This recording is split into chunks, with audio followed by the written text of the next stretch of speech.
मौजूद हैं। हालांकि ये मेहमान किसी परिचय के मोहताज नहीं हैं। भोजपुरी के सुपरस्टार खेसारी लाल, सिंगर बेहतरीन, जिनके गानों पर लोग झूमते हैं। ले लो पुदीना सॉन्ग से फेमस हुई माही श्रीवास्तव और मेघा श्री हमारे साथ मौजूद हैं और साथ ही साथ फिल्म संघर्ष 2 जिसे लेकर इंतजार किया जा रहा है, प्रोड्यूसर रत्नाकर कुमार हमारे साथ जुड़े हुए हैं। आप सभी का बहुत बहुत स्वागत है न्यूज 18 बिहार झारखंड के इस स्टूडियो से। Thank you.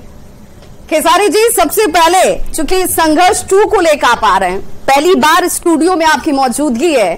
संघर्ष 2 की कहानी को भी जानेंगे, लेकिन आपके जीवन के संघर्ष, क्योंकि हमने आज तक सुना है, पढ़ा है, लेकिन आपसे ही जानना चाहूंगी उतार चढ़ाव के साथ इस जगह तक, इस मुकाम तक खेसारी पहुंचे कैसे?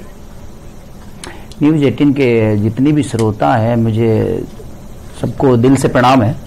और मेरी संघर्ष जो है ना, वो मुझे संघर्ष इसीलिए संघर्ष करने पे बार बार मजबूर करती है। मैंने संघर्ष 1 भी किया, संघर्ष 2 भी किया, आगे भी इसको जारी हम लोग रखेंगे। और मुझे लगता है कि मेरे संघर्ष से जुड़ी हर वो चीज़ है, इसीलिए मैं अपने संघर्ष का हिस्सा इस सिनेमा में अपने बेटी को भी बनाया, ताकि वो भी इस चीज़ को समझ सके कि उसका फादर कितना मेहनत करता है। खेसारी जी, हमने सुनले बानी के रोआ लिट्टी चोखा बेचला से लेके दूध बेचला, और बाद बहुत कुछ ऐसा काम करनी जे एक स्टार बनला के पहले लोग ना तो कहे के चाहेला ना करे के चाहेला, लेकिन उस संघर्ष से रोआ बहुत कुछ सीखे के मिलल। और शायद आज जो जीवन में चुनौती बा, वो लड़े के प्रेरणा भी वह संघर्ष देला। बिल्कुल मजबूत हमके हमार गरीबी बनवला, और सबसे बड़ा अवसर हमके भगवान गरीब बना के देले, ताकि अमीर बने के अवसर देले। तब हम गरीबी के गरीबी न मानी ले, हमके लगेला जो हमार सौभाग्य रहे, ताकि हम इस जगह पर पहुंच पैनी। अगर हम अमीर पैदा ही भई रहती तो शायद हमारा लगे वो अवसर ना रहित कि हम कुछ दुनिया के दिखा पाती, अपने पापा के ही पैसा पर हम ऐश करती। लेकिन भगवान हमके गरीब पैदा के लिए सबसे बड़ा अवसर। अब चाहे दुनिया के जितना भी गरीब है, वो गरीब नहीं है, वो आपको अवसर मिला है। आप अपने आप को बड़ा बनाइए, आप अपने आप को दुनिया को बताइए कि आप एक जगह को पहुंच सकते हैं। और वो अवसर मेरे को मिला और मैं कोशिश किया, और लोगों का प्यार और आशीर्वाद मिला। जैसे बड़े भाई रत्नाकर भैया, आलोक सिंह जी, ऐसे ऐसे लोग, अभय सिन्हा जी, ये लोग जो हैं हमारे भोजपुरी के धरोहर हैं। और इन्होंने हम जैसे गाँव के लोगों को, गरीब बच्चों को, इन्होंने अपने पैसे पे हमें एक अच्छा पोजीशन दिया। हमने मेहनत की, लेकिन उसमें इनका भी परिश्रम हमें बड़ा करने में इन लोगों का भी बहुत बड़ा योगदान है, जिसे हम भूल नहीं सकते। और पूरी इंडस्ट्री का योगदान है हम सबको बड़ा करने में, चाहे वैसा कलाकार हो, कैमरामैन से लेकर स्पॉट बॉय, लाइट मैन या हीरोइनें हमारी, जो भी हैं, जो भी हमारी फिल्म लाइन में आते हैं, सबने हम पे मेहनत की है। तब आज हम एक छोटा सा फूल खिले हुए हैं। अभी आगे रास्ता बहुत बड़ा है। कोशिश ये हमनी के अपना भोजपुरी के बड़ा कर जाओ, और हमनी के कोशिश तक करते नहीं जा। अब जनता से हम रिक्वेस्ट करें कि रउआ लोगन भी अगर जागरूकता दिखावनी, और रउआ लोगन भी अपना भाषा से अगर प्यार कर शुरू करब, बोलना से कुछ ना है कि हाँ ये चीज है वो चीज है, लेकिन हम ही कहब कि रउआ लोगन जितना जागरूकता के साथ अपना भाषा के कुछ लोग विरोध करता, उतने अगर सपोर्ट करी तो शायद हर वो चीज बढ़िया चल लगी, और हर जगह पे हमनी के प्लेटफॉर्म में नया आह्वान खड़ा कर दी। और कोशिश भोजपुरी के जब बात होला खेसारी जी, भोजपुरी के जब बात होला तो ओकर मिठास के बात होला, इतिहास के बात होला, समृद्ध इतिहास होकर रहल बा।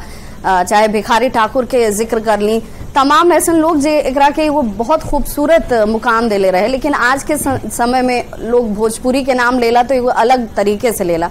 ओपे भी हम सवाल पूछे जानम, लेकिन रत्नाकर जी चूंकि हमने के संगे मौजूद बनी, रत्नाकर जी मैं आपसे जानना चाहूंगी, संघर्ष 2 की आखिर कहानी क्या है? संघर्ष 2 क्यों बनानी पड़ी, और क्या ये माना जाए कि खेसारी जी के जीवन से भी बहुत कुछ मैच करती है?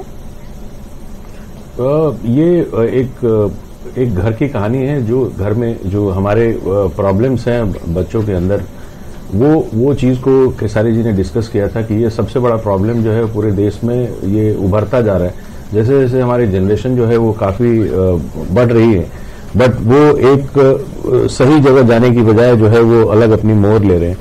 तो वो एक जर्नी की कहानी है, जो एक घर से जुड़ा है, एक फैमिली स्टोरी है जो देश के लिए डेडिकेटेड है।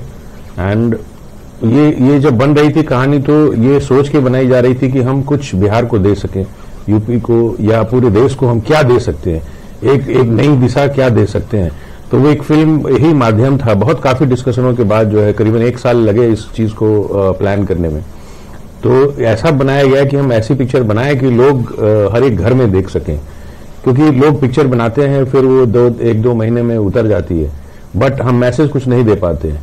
तो इसकी वजह से खेसारी जी ने और पराग पाटिल के साथ हम लोगों ने बैठ के एक प्लान किया कि 1 साल में एक ऐसी बड़ी पिक्चर दें कि वो उससे बड़ी पिक्चर ना बन पाए, या वो एक थॉटफुल पिक्चर बने, जिससे कि हर एक घर में जो प्रॉब्लम्स हैं उसको सॉल्व किया जाए थ्रू मूवी के द्वारा। तो ये बहुत बड़ा एक चैलेंज था हम लोगों के लिए, जिसमें इन लोगों का काफी सहयोग था, मेघा जी ने और माहीश्री जी ने, और भी बहुत सारे कलाकार हैं जिसमें करीबन 30 से 40 ऐसे मजे हुए कलाकार हैं जिन्होंने अपना योगदान दिया, अपनी मेहनत से पूरी फिल्म को कंप्लीट की। बिल्कुल ये आने वाले वक्त में, चूंकि जब ये मूवी थिएटर में पहुंचेगी, लोग इसे देखने के लिए पहुंचेंगे, तो लोग परिवार के साथ इसे देख पाएंगे, घर में परिवार के साथ देख पाएंगे। ये अपने आप में भोजपुरी की जब चर्चा होती है तो ये कहीं ना कहीं लोगों के मन में शंका होती है कि क्या हम इसे परिवार के साथ देख पाएंगे क्या। तो ये रत्नाकर जी ने क्लियर कर दिया है कि परिवार के साथ आप इसे पारिवारिक मूवी देख पाएंगे। अब समय बदल गया है। हाँ, अब समय बदला है,